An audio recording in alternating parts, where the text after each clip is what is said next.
So let me just start by inviting Justin Handley to come forward and read a prayer.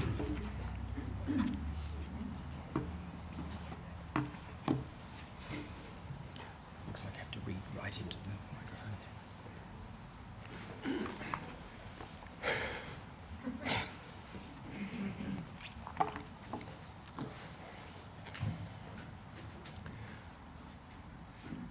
Light and glory.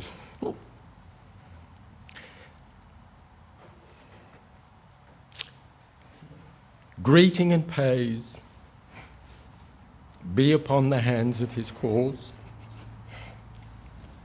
through whom the light of fortitude hath shone forth, and the truth hath been established that the authority to choose rests with God, the powerful, the mighty, the unconstrained, through whom the ocean of bounty hath surged, and the fragrance of the gracious favours of God, the Lord of mankind, hath been diffused. We beseech him, exalted is he,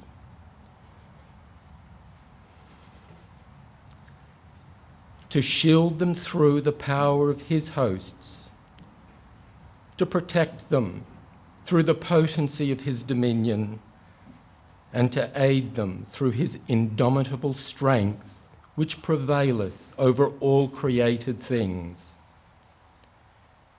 Sovereignty is God's, the creator of the heavens, and the Lord of the kingdom of names.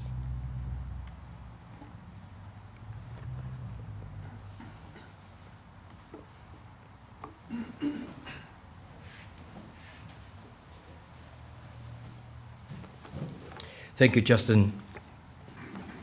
On behalf of Baha'i Publications Australia, I welcome Councillor Taraz Naraja, the members of the National Spiritual Assembly, the members of other institutions, the author Mariette Leong on behalf of the Featherstone sisters, the extended Featherstone family, and all other guests, and those who are attending on live stream. Welcome to this historic book launch. I'll briefly outline the order of proceedings. It's quite simple. I'm going to invite Aaron Blomeley to give an appreciation of the book. He's read it. It was embargoed. He doesn't have a copy, but he's read it. And then I will invite Mariette Leong to offer some remarks as the author or co-author on behalf of the family. After that, we'll have group photos. There'll be a chance to purchase the book at the back of the room. Maybe signing by the author. I don't know what her view is on that. And then you're invited for refreshments out in the picnic area after that. So let's have a wonderful afternoon together.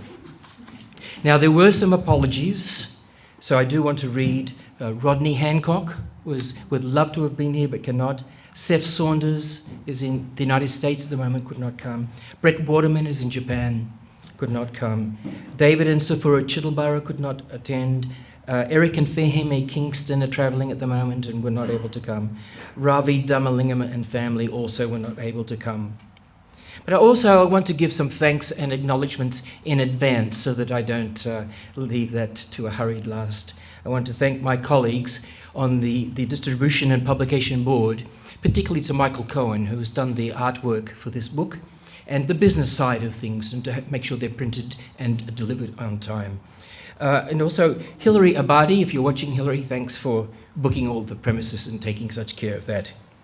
I want to thank the staff at the Baha'i House of Worship who assisted Roya Shoghi, who could not be here today. She became ill overnight. Pash Afaridian, and Faraday from the bookstore, and others who have helped. I want to thank Baha'i Blog and the Full Stack Films team of Josh and Bree, who are taking such good care of recording this historic occasion. Now let me make just a few brief remarks before I introduce Aaron Blomeley. Why hold a book launch? I mean, books are published all the time. Why hold a book launch? And there are two fundamental reasons. One is the significance of the subject matter, or the person.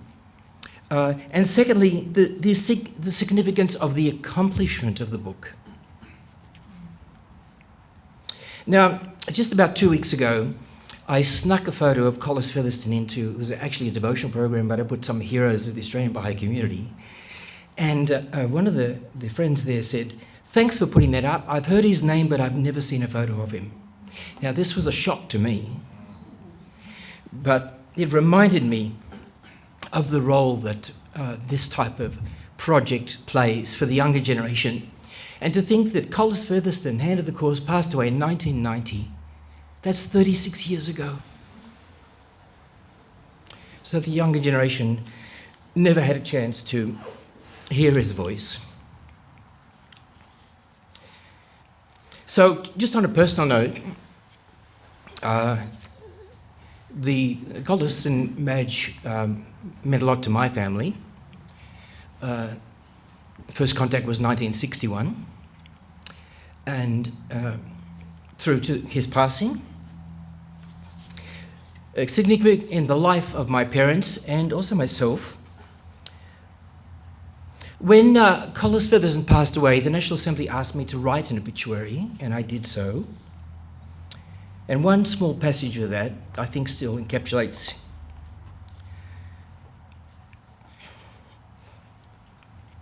my sentiments. Who can adequately portray the qualities of such a man? He exemplified spirit in action. He was holy, active, and practical, pure and radiant. He possessed authority. He inspired confidence. He showed love. He had the power of attraction. Now, when I saw Collis Featherstone's large vehicle and caravan, and I said, "That's amazing, how do you do that?" He said, "Well, I asked the US Army what type of battery they use, and I bought 2 of them." Many other snippets, it's not my role here today to share them.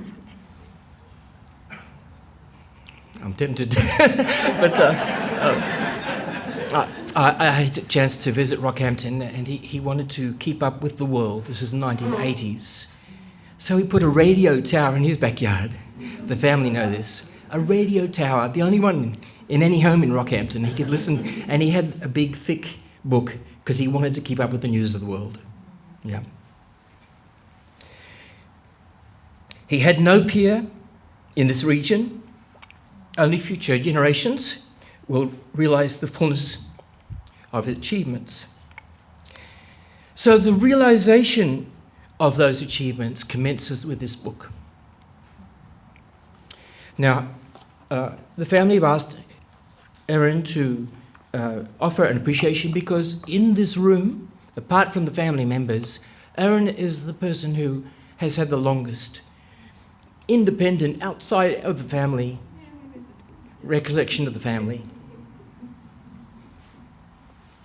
So I'd like to welcome Aaron to come and speak to us your appreciation of the book, and then I will invite Mariette.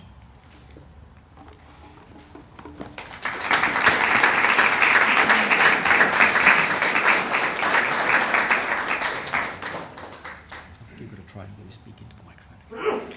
I promise I won't talk too long.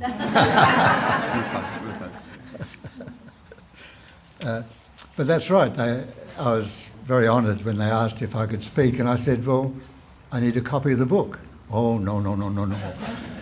So I was very lucky to get a PDF copy, and of course I'm a little bit older, and I said, "Well, what do I do with this?" my wife introduced me to iPad and pencils and highlighters, and it's wonderful, isn't it, this new generation, which didn't exist when I first met Collis, of course. And yet he was way in front of himself in technical ways of trying to teach the faith. So you're all here because you know Collis, right? And as Graham mentioned, I've probably known him intimately for most people apart from family. It's lucky the book's about Collis, not about the family, otherwise I'd have some much better stories to tell you.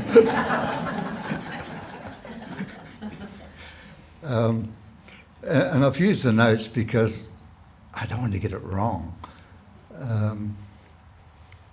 I once got it wrong when I was giving a talk and Collis was at the back and I said something was wrong and Collis stood up and said, "What?" Can you imagine? Can you just imagine?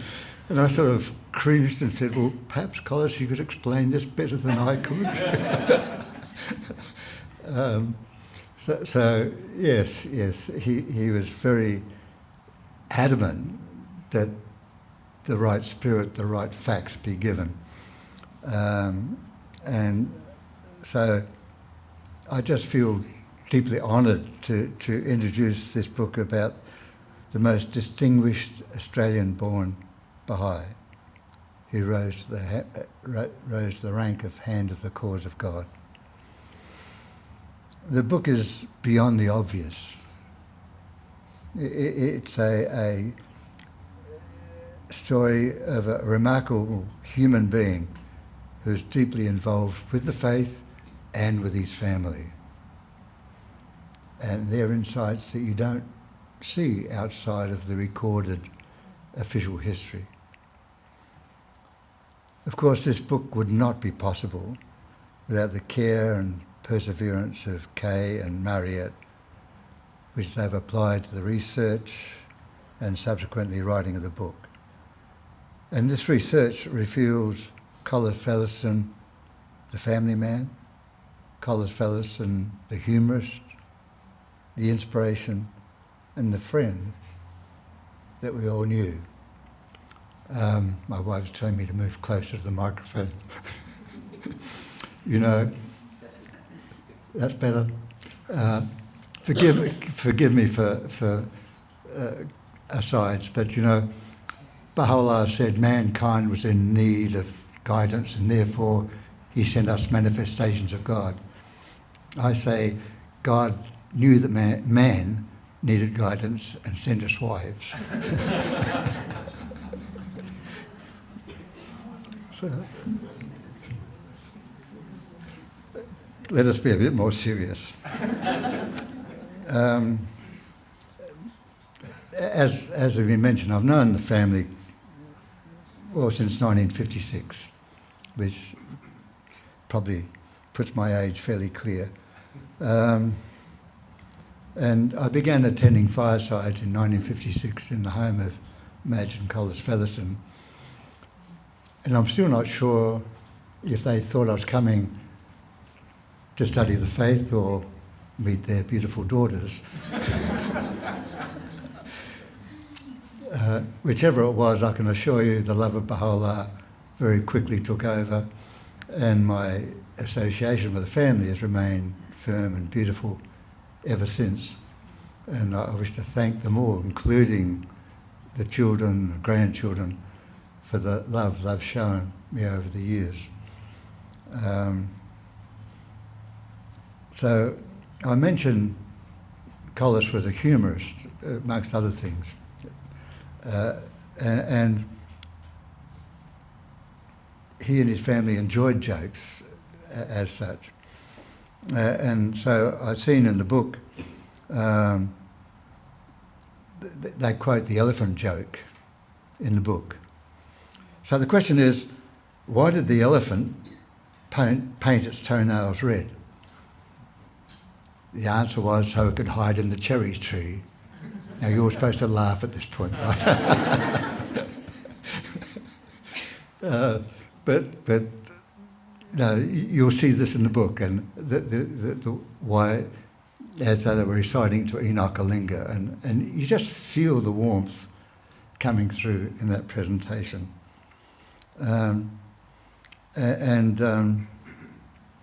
There was one joke that was not mentioned in the book, and I hope both Margaret and Mariette forgive me for this, but in the late 50s, Peter Kahn was studying at the Adelaide University, and I remember going down there one evening with adults and youth on a talk, discussion. I don't remember the details, but afterwards supper was being served, and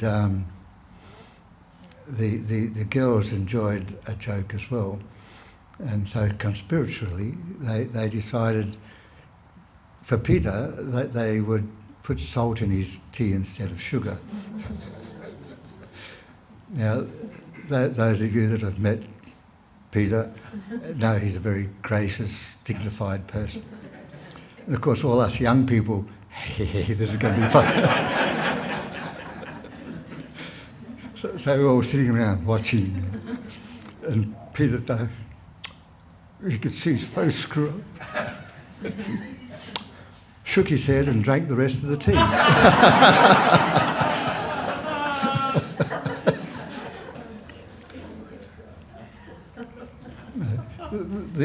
These are stories of a family that enjoyed humour, amongst other things. But back to Collis and the book, which is what I'm supposed to be here for.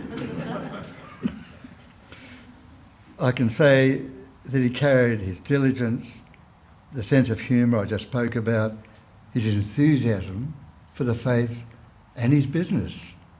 Now, how many of us remember F&V Metalworks? Ran for 35 years. When he was a hand of the cause, Collis was still part owner of this company, until the House said, hey, you're a hand of the cause, maybe we need a bit more of your time. Imagine the energy that you see there. Now, throughout his married life, both Collis and his beloved wife, Madge, kept a daily diary. And once Collis passed away, this passed on to the family, and it provides information that you can't find anywhere else. And the amount of detail, a daily diary that was there.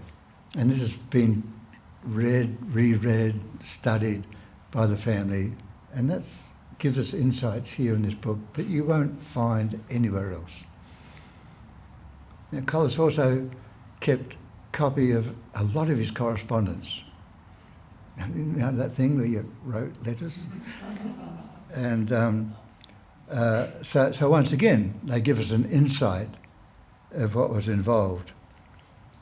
And it gives us, what I say here, the excitement that Madge and Collis felt as they embraced their new faith. It goes right back to the 1940s. So another bonus of this book is it gives you a touch of Baha'i history. The famous figures of Mother and Father Dunn are mentioned. Names such as Ethel Dore, Macy and Perth Armand, as well as Bertha Dobbins, remind us of the rocks we stand on. And we need to be reminded of that. You know, look at this beautiful temple. You know? Australia, with such a small Baha'i population, build that with the help of the world, of course. But here it is at Ingleside. And it was built on these rocks that I just mentioned. And again, they're mentioned in this book. And the book includes a letter which Collis wrote to Bertha Dobbins. And I'd just like to read that. So Collis writes, "Little did you know what was to happen." Sorry. You started.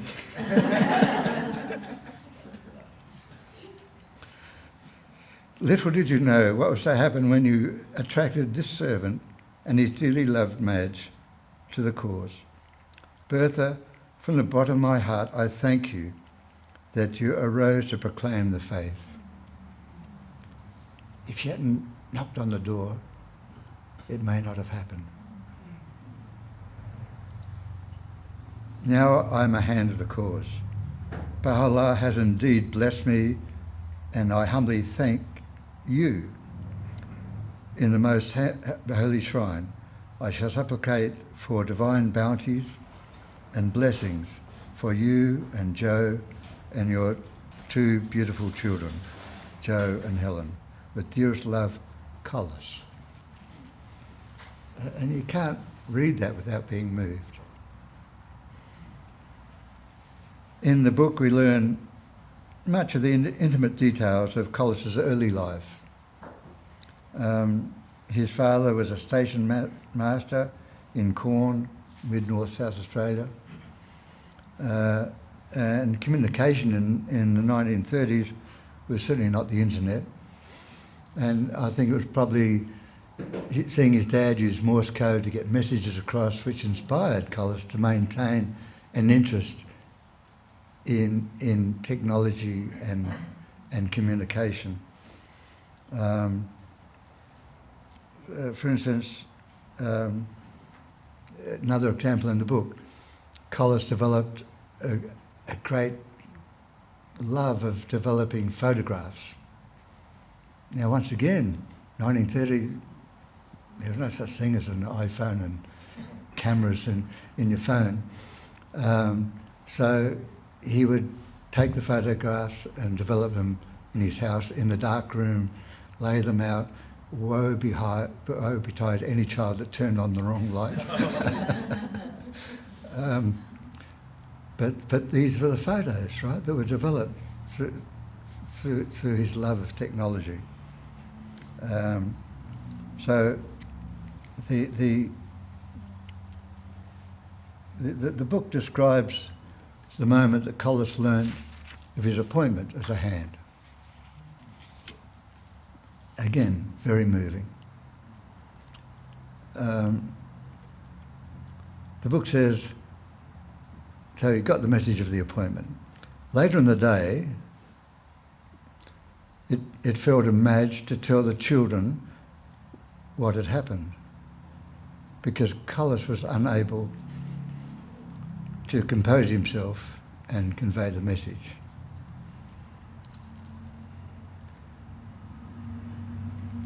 The children had the sense of the magnitude of the appointment because they'd seen Collis work as an auxiliary board member with Clara Dunn. So they had a sense of that magnitude. And the book says they were overwhelmed by the news and broke into tears. It's such a beautiful story. We know Collis was a man of action, and we will forever remember his enthusiasm and his charisma. He put his words into action and was unrelenting in his endeavours. The book covers many of the travels which he undertook as a hand of the cause. Let me again quote from the book, because this is what it's all about.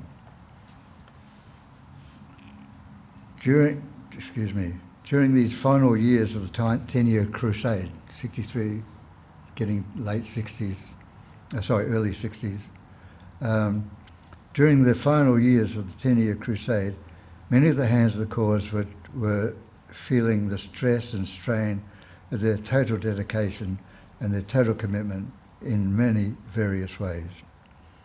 They worked together tirelessly to support the efforts of Baha'i communities around the world to win the goals of the plan.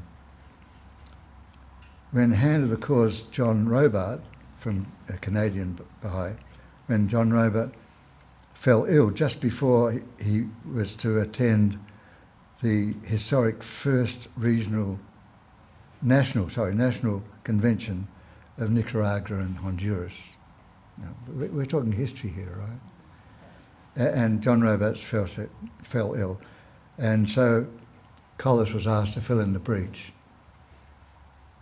Oh, this is way before Flight Centre existed. But within a month, he rearranged his business, rearranged his travels, and was able to represent the hands of the cause in Central America. Just that commitment, this I can get it done. A wonderful example.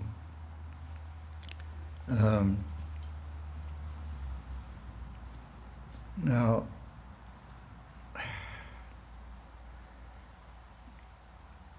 what do I say?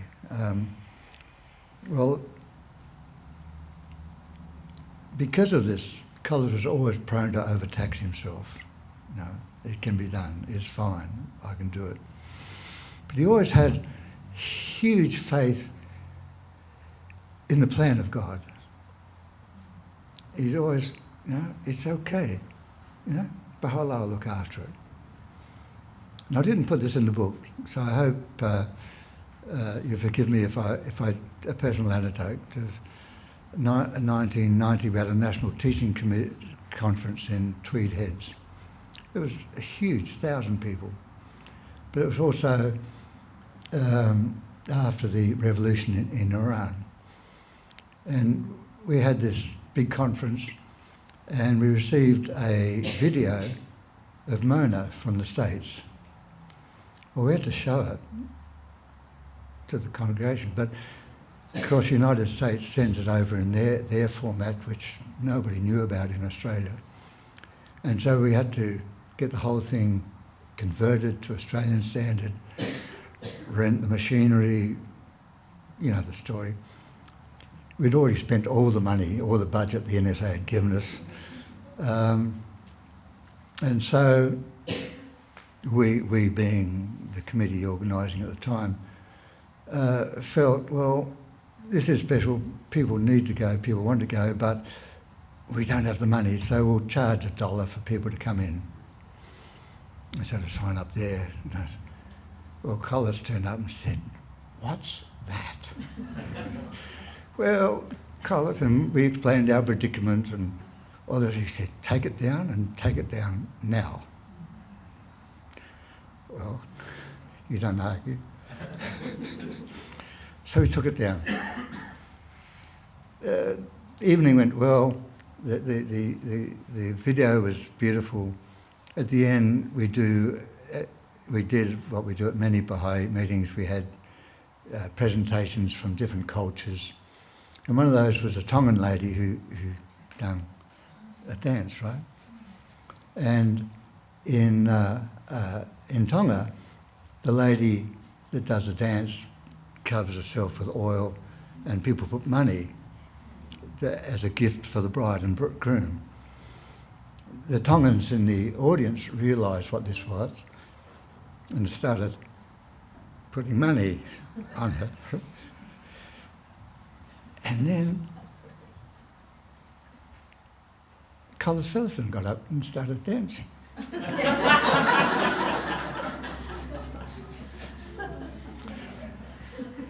Now, I didn't include this in my notes, but Claire said, "You've got to tell this story."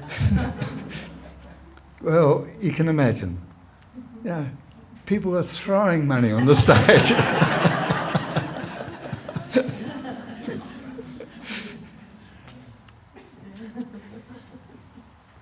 When it finished, somebody got a broom and swept up this huge amount of money, put it in a bag and gave it to Collis. Collis came to me and said, "Aaron, will this cover your expenses?" I mean, trust in Bahá'u'lláh, right? So they're the stories of the man that you read about in this book. So I'm asking you, please buy this book. Please read it in detail. Be moved by its humour and its demonstration of service. And let us try and make Collis proud of us. Let us try and emulate just some of that enthusiasm dedication. And if that book inspires to do that, then we're way in front. Thank you.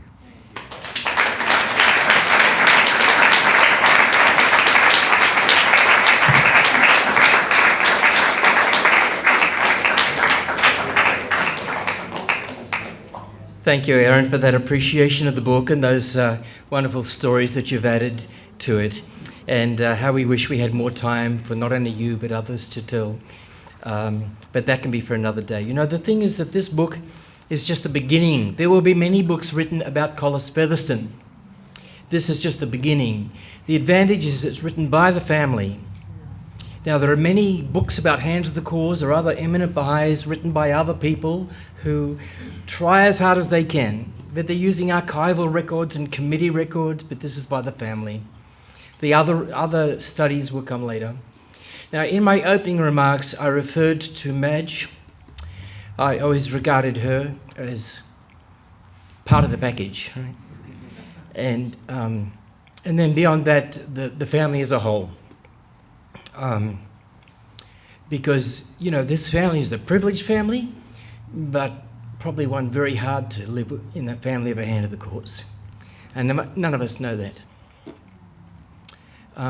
Do you mind if I just ask those members of the family, the daughters, the granddaughters, the grandsons, to stand up? And the great-grandchildren.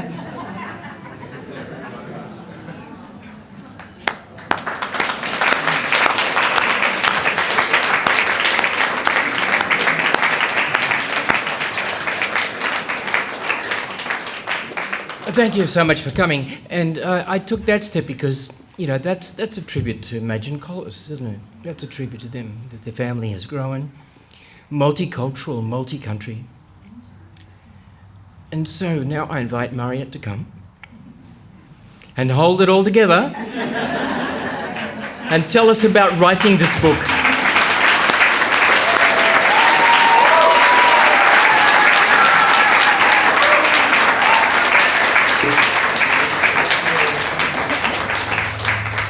I can tell you about the story, but I don't know about holding it together. Pull that down a bit, and then, okay, there you go, wonderful. Someone once asked me, what was it like growing up with a father who was a Hand of the Cause? I was the baby daughter. 3 older sisters. My mum and dad were always busy with Baha'i activities since the day I was born. In 1957, I was 11 years of age when my father was appointed a Hand of the Cause. I didn't really understand at that age. But I knew that everybody else was delighted, very excited, especially Mother Dunn. He was my dad. Like other dads, he was a handyman. Mowed the lawn, pruned the trees, mended our shoes and taught us how to hammer nails into a piece of wood. Sharpened our school pencils on the grinder in the shed. Painted the rooms of the houses with my mum. He loved to tease us. He tickled us to death until we cried. And much, much more. We loved his cuddles and his hugs. He encouraged me to learn prayers and said he would give me 5 cents for every prayer that I'd memorised. Well, that was a pretty good deal. I still remember some of those prayers today. My elder 2 sisters, Kay and Margaret, understood more than I what it meant when my father was appointed a Hand of the Cause. I enjoyed the important visitors and have special memories of that time when they came to visit for dinner or they would stay. Mother Dunn, Amatul Bahari Khanum, Bill Sears, Dr. Mahaja and Enoch Kalinga. Out would come the best tablecloth. the silver platters that we had to clean and polish the week before. Mum and Dad's best dinner set and cutlery set. The dining room had to be all rearranged because that was normally the office. So everything had to be cleared from our huge dining room table, which was the secretary's table, and made ready for these important guests. Then my mother would have to choose what to cook, and she was a good cook, and they loved her food, and what dessert to prepare. When Enoch Olinka came, as Erin already mentioned, he came in 1958. I told him some of those jokes, and one of them was, why did the chicken cross the road? Of course you know, don't you? To get to the other side. But he didn't know that. And his laughter was just absolutely infectious. He laughed and he laughed until he had to get up from the table and go relieve himself. And we all laughed with him so much. That was such a happy time. And you know, every time, all the years after that in November, the Hands of the Cause would come together and meet at the conclave of the Hands before 1963. When Enoch came along and saw my father, he would say, why?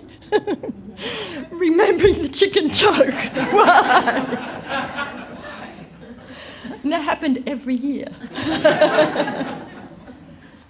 One of the letters that he wrote home, and he said, I saw Enoch at the airport, and he says, why?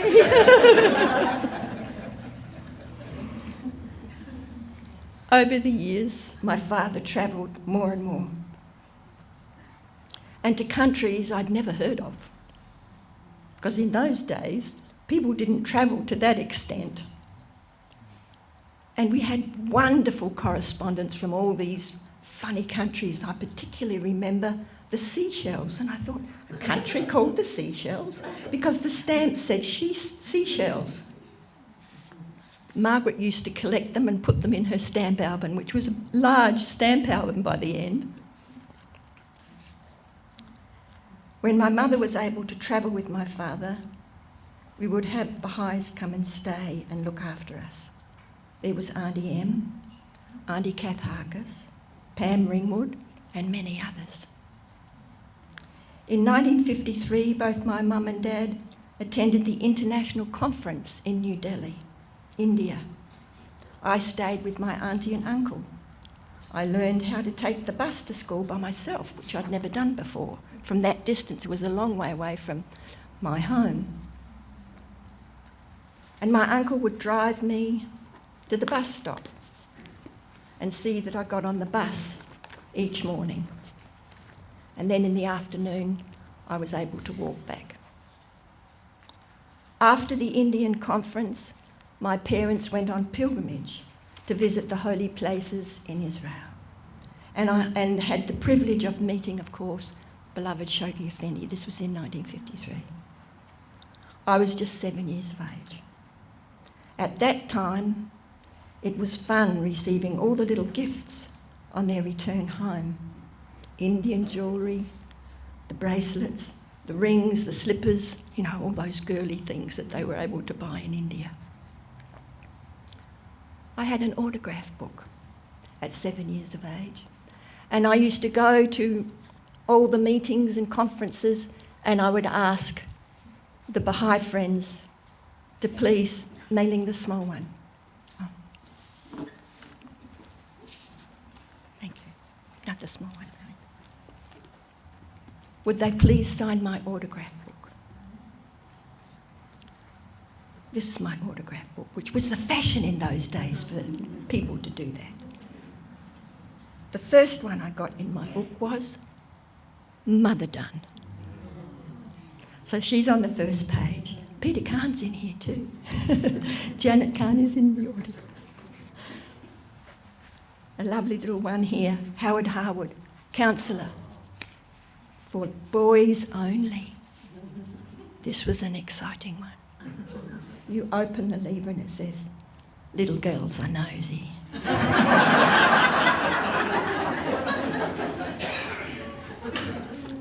I begged my parents to please ask Shoghi Effendi if he would sign my autograph book.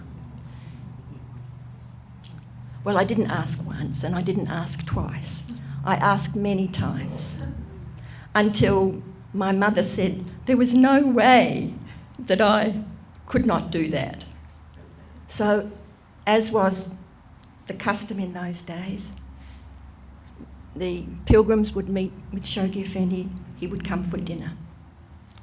And so after a couple of nights, my mum shared with Shoghi Effendi how I had this autograph book and how my daughter, really asked, would Shoghi Effendi give the honour of signing this autograph book? Well, the autograph book stayed there, and it stayed there, and it stayed there. And then on the last night, he still hadn't answered, and my mum's thinking, has he forgotten? Well, Shoghi Effendi didn't forget, did he? So he came and he said, your daughter asked me to sign her autograph book. Well, I'm sorry I didn't do that, but I would like to give her something more precious. And that is a photostat copy of one of the hidden words, and it's written by Abdu'l-Bahá. And this was it. And the hidden word is the one, have ye forgotten that true and radiant morn? It's number 19 from the Persian, so you can read that later. So that's what I received instead.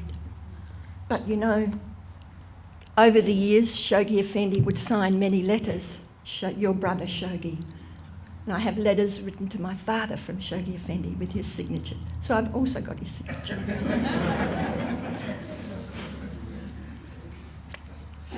Whilst on pilgrimage, my mother was talking with Rahia Khanum, and she was lamenting what was she going to make for supper that night, because there was a shortage of food in some items in Haifa. And my mum said, oh, I'll make the dessert. She said, oh, Madge, no, you don't have to make the dessert. You're a pilgrim, you must enjoy. She said, no, I would enjoy making dessert for you all. So my mum put together being a good cook. She scrummaged around and found some ingredients and made an apple shortbread pie. Shoghi Effendi had a return serving. She subsequently cooked 3 more nights, which he also had a second serving. So my mother's sweets were very popular.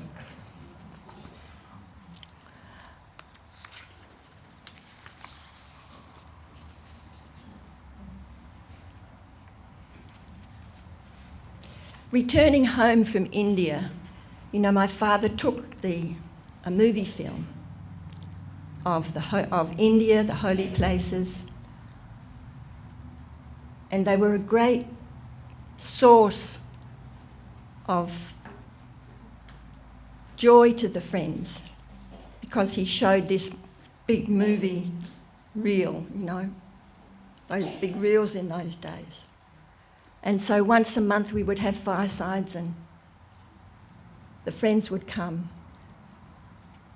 Or else he would take all his movie equipment over somewhere else and show it somewhere else. When we had those monthly firesides in our home, with so many people coming, of course there was the supper to prepare, wasn't there? So the Saturday morning was cooking morning, normally from about 9 till midday at least. And what did my mother cook? she cooked up a storm.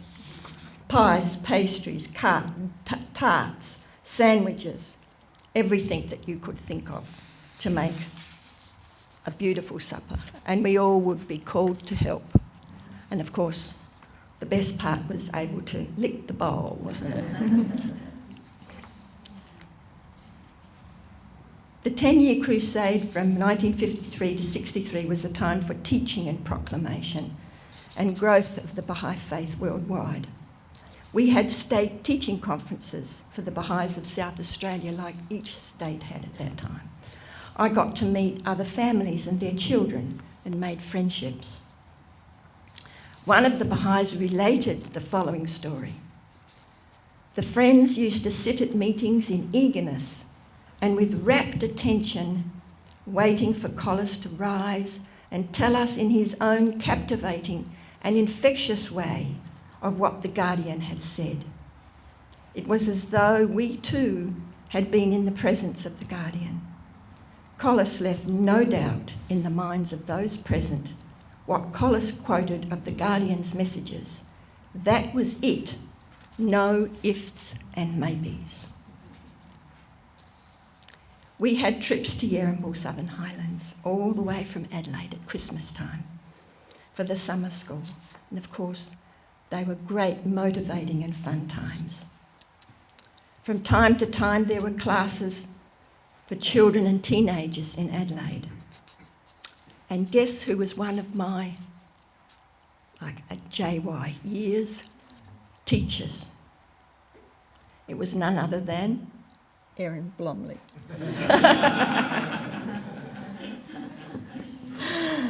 We met in Mrs. Saunders' home on a Sunday morning. She was a school teacher by profession, so had children and then the older junior youth or youth in different classes. And there was Erin, and I was in his class. I played the organ with the Baha'i songs that we knew in those days, which probably many of my children and maybe some of the grandchildren know. Never tell a bad thing you see someone do. Just remember sometimes you do bad things too. Yeah, and they all know it. I taught them all. When I was married and involved in the Baha'i community as an adult, I started to understand the significance and full meaning of my father's role as a hand of the colours. In writing this biography, I read through correspondence, letters, reports, memories from people and communities of his travels in over 100 countries from the 50s to 1990 when he passed away. The role he played in assisting communities in building their capacity, in adhering to the administrative order. And I'd like to share with you something that maybe my sister Margaret and her daughter Meryl can hold up for me. These are some of the very first maps that have gotten very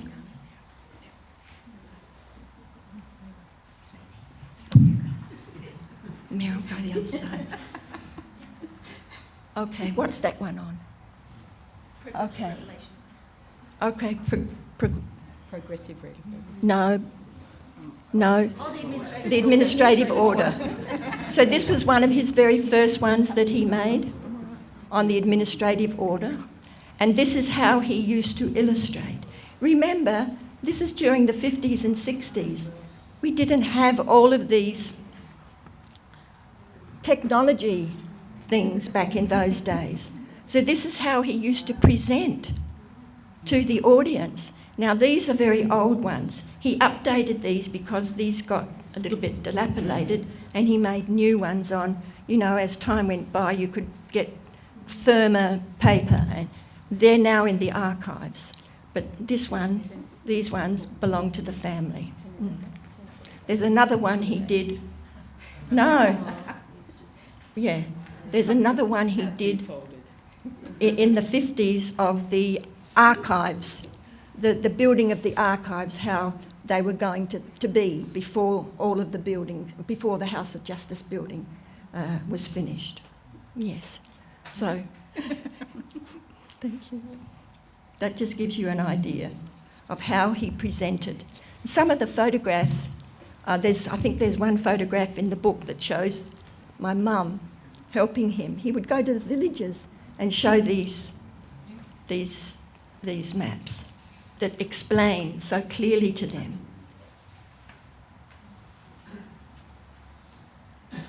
So he met with dignitaries in government, assuring them that the role of the Baha'i community in society was to obey the government. It was for building unity and not division. In 1961, of course, I attended the dedication of the temple here, and I've got a special little story to share with you. What's the time? Am I going over? 5 more minutes. Okay. Both my mother and father in 1961 were members of the National Spiritual Assembly. My father was chairman at that time. In fact, he'd been on the National Assembly since 1949, when he'd first been elected. Then he became a board member. He was still on the National Assembly. Then he became a hand. He was still on the National Assembly. So you think you're busy?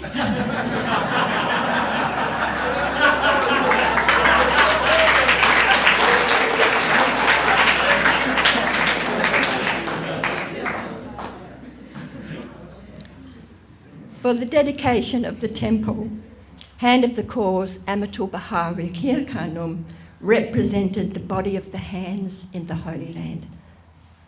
Behind the scenes, a visit by Rihir Khanum to the temple on the Friday morning led to a flurry of additional last-minute preparations. My mother later recorded this story.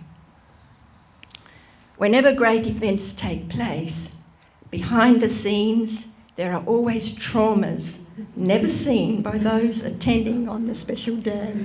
True? My father escorted Rihir Khanum over the house of worship the day prior to the dedication.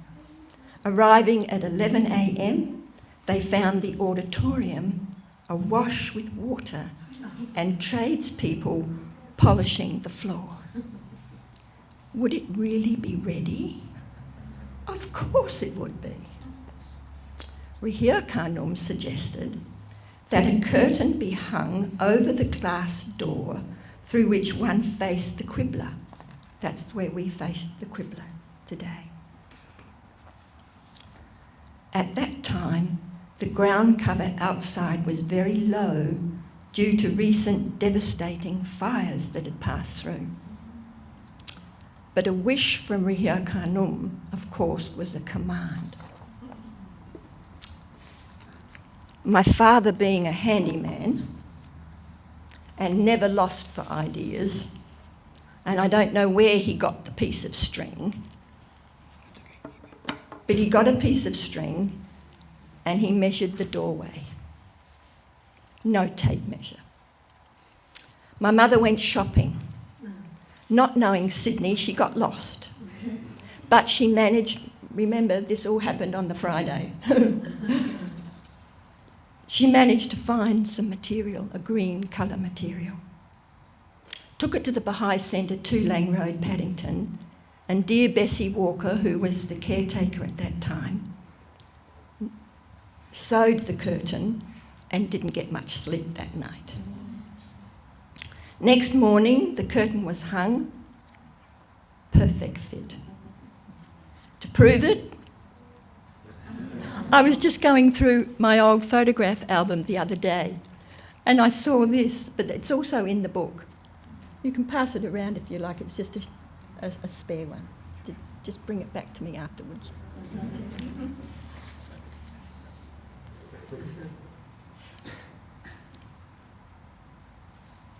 Saturday, 16th of September 1961 was the day for formal dedication of this beautiful temple. Many of the friends came from Toolang Road, Paddington. The temple was beautifully adorned with flowers, as well as a precious gift chosen by beloved guardian of a silk carpet that had previously been in the most holy shrine. For those gathered, it was a never-to-be-forgotten experience, and especially for me, as I was just 15 years of age. Rahir Khan Noor addressed the gathering. To the glory of Bahá'u'lláh, I dedicate this sacred fane, this blessed Mother Temple of the Antipodes, on this memorable occasion. Our hearts turn to our beloved guardian, Shoghi Effendi, in infinite love and gratitude. And then her concluding remarks. Now today, this beautiful temple opens her heart to the people of Australasia and bids men of all creeds, all colours, all nations and all classes to enter her doors and join the followers of Bahá'u'lláh in worship of the one true God in a temple dedicated to the three fundamental verities animating and underlying the Bahá'í Faith: the unity of God, the unity of his prophets, and the unity of mankind. Finally, everyone stood as Rahir Khan Noor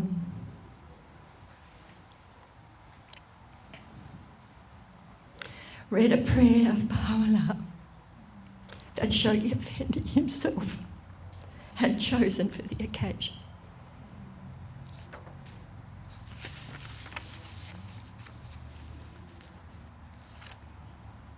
Couple of minutes. Friends, I'm just going to do a quick acknowledgement now of this family who have joined together in putting this book together. Without them, I couldn't have done it. I couldn't even use the computer. I'm not really all that computer literate, and so I needed a lot of guidance and help. So I'm humbled that this daunting task granted me the priceless opportunity in telling my father's unique story, and I'm sure you will enjoy it. The early chapters were from notes and interviews my elder sister Kay had with my parents in the late 1980s. After my father passed away in September 1990 during his visit to the Kathmandu, Nepal, Kay and husband Graham began working on gathering information from diaries, passports, correspondence and travel records. I found that my mother's weekly letters back to the family at home were a huge source of information for the book. And I still have those letters today. So that was not in diaries. It was too much to put in a diary. And in fact, she said in one of her letters, if I don't write a letter to you every week, I forget what happened the week before. Because they were travelling sometimes for 3-4 months at a time, and they didn't have a day off. They just worked and worked. And so to remember, you know what it's like, especially as you got older, how do you remember all the places and names and everything that you... So she used to do bits and pieces with 5 carbon copies for the family members. So Kay worked on the early chapters of the book. My sister Joan, her husband here, Sinna and children, Fiona from Malaysia, Sinna, Riaz, oh, so many. Shamina came from Canada and her son. So many beautiful family. My sister Joan contributed to the story of my father's passing, as she was the first member there, a family member to arrive in Nepal at that time. Judy Hassall represented the National Spiritual Assembly here, and we had fun with Judy Hassall. Unfortunately, both Kay and Joan passed away, and the book was still not finished. My sister Margaret, who is here of course, worked on digitalising the photographs from 8 large volumes that my father had taken during his travels, and they're now with the archives. I'm most grateful for the assistance of many other family members who are also here today. They've helped me in so many different ways of putting this beautiful book together. And a special thanks goes to Susan, who collaborated me and put up with all my complaints. Help me. How do I say this? Where do I put that? She was there all the way through.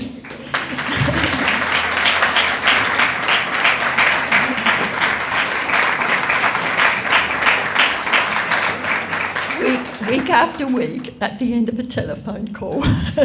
And when the telephone rang, she probably thought, oh no, not again. What is it now?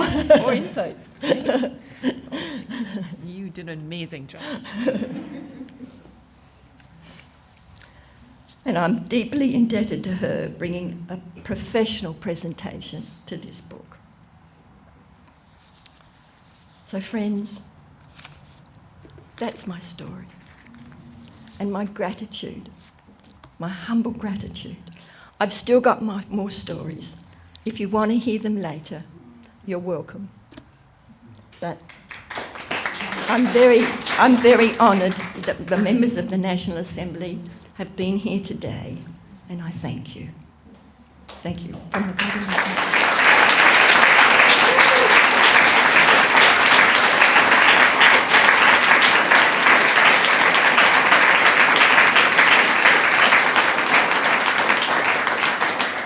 I mustn't forget Mei Ling and Darwin. We lived... Oh. Was there anything else in here? The bag.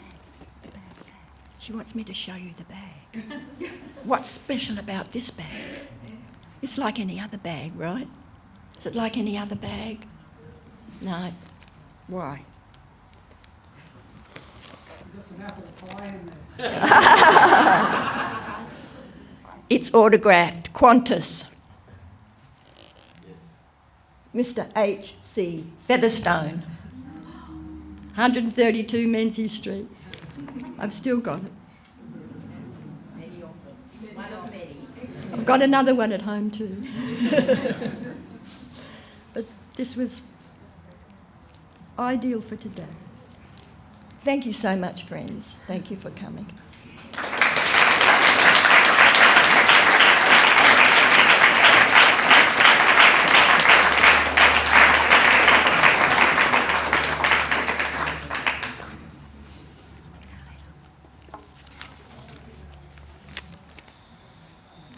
Thank you to Mariette and all members of the family. So the book is launched.